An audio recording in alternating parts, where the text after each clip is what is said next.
AP liquor scam కేసులో అసలు ఆట ఇప్పుడు ప్రారంభం కాబోతోంది. ఇప్పటివరకు నిందితులు తోచిందే చెప్పేశారు. పొంతన లేని సమాధానాలు ఇచ్చారు.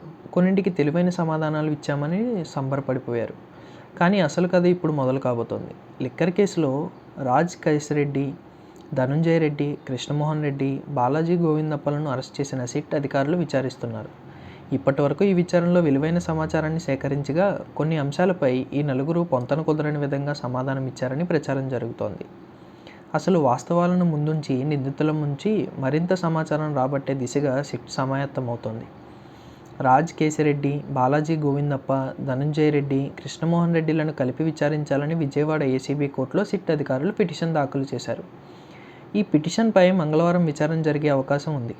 కోర్టు నుంచి అనుమతి రాగానే ఈ నలుగురిని కలిపి విచారించి కీలక విషయాలను రాబట్టే అవకాశం కనిపిస్తోంది. ఇప్పటి వరకు ఈ కేసులో కొన్ని అంశాలపై నెలకొన్న పీఠముడి గ్రూప్ ఇన్వెస్టిగేషన్ ద్వారా తెగనుందని తెలుస్తోంది. ఆ తర్వాత కేసు కింగ్ పిన్ వైపు వెళ్లే అవకాశం ఉందని, ఎక్కువ రోజులు పట్టకపోవచ్చు.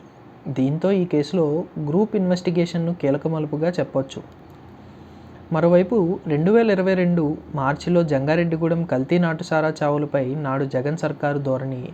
కేసులు పెట్టినా దిక్కుమొక్కు లేదు. ఇప్పుడు నిగ్గు తేల్చేందుకు బాబు సర్కార్ నిర్ణయం. నెల రోజుల్లో నివేదిక ఇచ్చేలా ప్రత్యేక టాస్క్ ఫోర్స్. పాత పోకడలన్నీ తవ్వి తీసేందుకు రంగం సిద్ధం. ప్రభుత్వ నిర్ణయంపై బాధిత కుటుంబాల హర్షం. జంగారెడ్డిగూడెంలో పదుల సంఖ్యలో మృత్యువాత పడితే అప్పట్లో జగన్ సర్కార్ నిమ్మకు నీరెత్తినట్లే వ్యవహరించింది.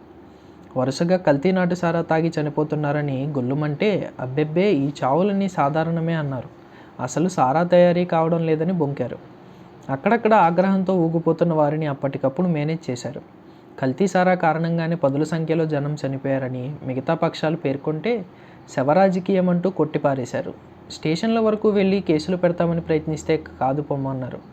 ఇదంతా 2022 మార్చి నెలలో జంగారెడ్డిగూడెంలో చోటు చేసుకుంది. అప్పట్లో కోవిడ్ తగ్గక మునిపే పట్టణంలో పెట్టల్లా రాలిపోతే కనీసం అప్పటి సర్కారు విచారించనూ లేదు, నివేదికలు కోరలేదు. సారా లేనే లేదంటూ ప్రగల్భాలు పలికింది.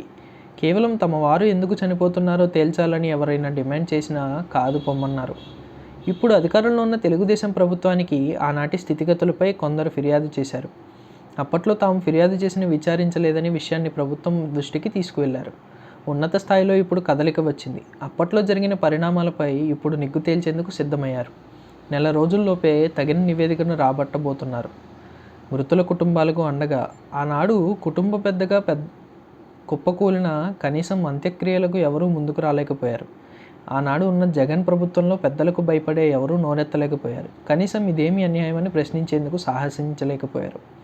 ఇదే తరుణంలో జరిగిన కొద్ది రోజుల్లోనే అప్పట్లో టీడీపీ అధినేత చంద్రబాబు నేనున్నానంటూ జంగారెడ్డిగూడెంలో బాధిత కుటుంబాల వద్దకు వచ్చారు. బహిరంగంగానే సారా తాగి చనిపోయింది 26 మంది అని స్థానికులే చంద్రబాబు దృష్టికి తీసుకువెళ్లారు. ప్రభుత్వం ప్రజల కళ్ళుగప్పి ఏమీ చేయలేదన్నట్టుగా వ్యవహరిస్తోందని దుయ్యబడుతూనే మృతుల కుటుంబాలకు ₹1,00,000 చొప్పున ఆర్థిక సాయం ప్రకటించారు.